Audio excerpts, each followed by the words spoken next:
Oi, eu sou o Eduardo Jablonski. Minha filha pediu para falar como é que eu aprendi inglês, então eu vou tentar falar um pouquinho. Na realidade, eu era jornalista em 1990 e entrei numa faculdade de jornalismo. Eu estava fazendo jornalismo na PUC, fiz um ano de jornalismo. Depois disso, eu fiz um ano de jornalismo na Unicinos, trabalhava no jornal NH, Novo Hamburgo, e começou a aparecer uma quantidade enorme de gente para entrevistar.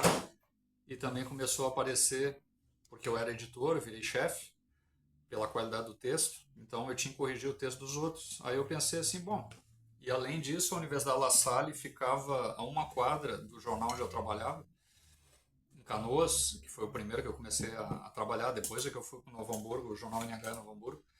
Aí eu acabei pensando assim, bom, então vou fazer a faculdade de letras, porque eu preciso corrigir o texto dos outros e eu tenho que entrevistar as pessoas, né? Só que eu não conhecia o método que eu conheço hoje para aprender língua estrangeira. Eu achava que era só estudar em livro, fazer exercício e tal. E como é um método equivocado, quem não tem noção de como é que é o método atual que foi inventado pelo Stephen Krashen, que se chama método natural, as pessoas pelo método natural do Stephen Krashen, tu consegue aprender apenas ouvindo.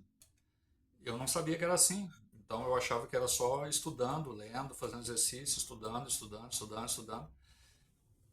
Depois eu tive um professor religioso, que é um irmão lasalista chamado Blasio Hillenbrand, que morreu esse ano. Esse Blasio Hillenbrand, ele acabou fazendo o seguinte, ele começava a entrar dentro da sala de aula e ele começava a falar somente inglês. Ele foi falando inglês, inglês, inglês, inglês, aí resultado, eu consegui ficar fluente dessa maneira.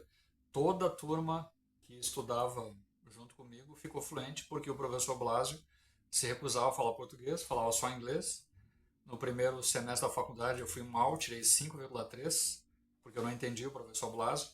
E depois eu fui me adaptando, fui entendendo, fui entendendo, fui entendendo e a coisa fluiu. Claro que daí depois eu comecei a ver filmes só em inglês, comecei a ver vídeos só em inglês, comecei a ler coisas em inglês, aí a coisa foi expandindo. Eu comecei a estudar inglês em 1990, agora a gente está em 2025 e sigo estudando inglês todo dia e virou o ganha-pão. Virou, eu tenho uma família por causa disso. Comprei um carro por causa do meu inglês, comprei apartamento por causa do inglês, eu sustento os filhos por causa do inglês. Tudo que eu tenho na vida é por causa do inglês.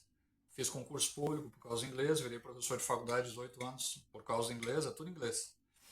Então é a coisa mais importante que eu tenho, além da família, é o inglês.